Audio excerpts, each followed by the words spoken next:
بسم اللہ الرحمن الرحیم۔ ناظرین کرام، اسلام قیامت تک کے لیے آخری دین ہے اور اس میں ہر دور میں سامنے آنے والے مسئلے کا حل موجود ہے، اور آج کے دور میں انسانیت کو جن چیلنجز کا سامنا ہے ان کا بھی حل موجود ہے۔ آج انسانیت کے سامنے جو مسائل کھڑے ہیں، جن چیلنجز سے انسانیت آج کی جوجھ رہی ہے، ان میں ایک بہت بڑا چیلنج گلوبل وارمنگ کا ہے۔ آج ہم اپنے ارد گرد دیکھ رہے ہیں کہ موسم میں پوری دنیا میں غیر معمولی انداز سے تبدیلیاں ہو رہی ہیں۔ گلیشیئرز میں جو برف ہے وہ پگھل رہی ہے اور درجہ حرارت گرمی بہت تیزی سے بڑھتی چلی جا رہی ہے۔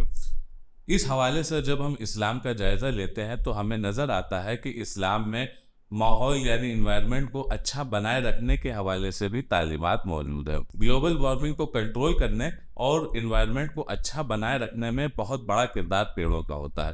پیڑوں کے حوالے سے دو طرح سے توجہ دی جاتی ہے۔ ایک تو یہ کہ زیادہ سے زیادہ تعداد میں پیڑ لگائے جائیں، اور دوسری بات یہ کہ جو پیڑ لگے ہوئے ہیں آلریڈی ان کو بچائے رکھا جائے، ان کو کاٹنے سے روکا جائے۔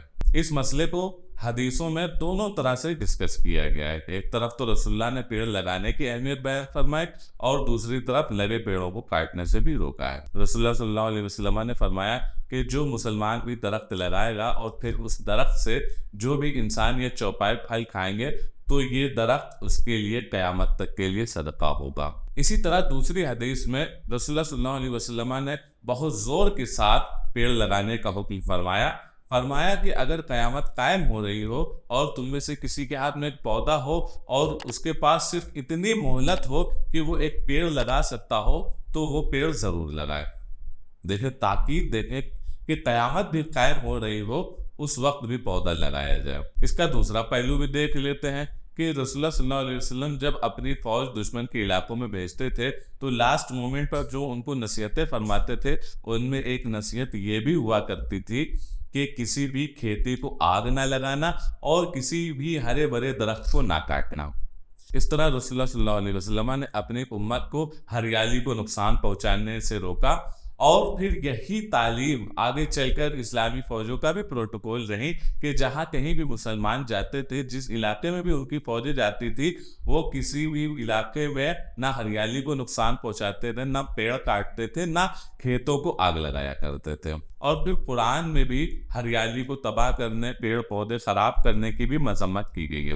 اللہ پاک کا ارشاد ہے وَإِذَا تَوَلَّىٰ سَعَىٰ فِي الْأَرْضِ لِيُفْسِدَ فِيهَا وَيُهْلِكَ الْحَرْثَ وَالنَّسْلَ وَاللَّهُ لَا يُحِبُّ الْفَسَادَ۔ اور پھر جب وہ پھرے تو زمین میں فساد پھیلاتا اور کھیتیاں اور جانیں ہلاک کرتا پھرے، اور اللہ فساد سے راضی نہیں ہے۔ دیکھیں اس آیت میں بھی اللہ نے ہریالی کو نقصان پہنچانے کی مذمت فرمائی ہے۔ اسی طرح گلوبل وارمنگ میں ایک بہت بڑا مسئلہ پانی کا بھی ہے۔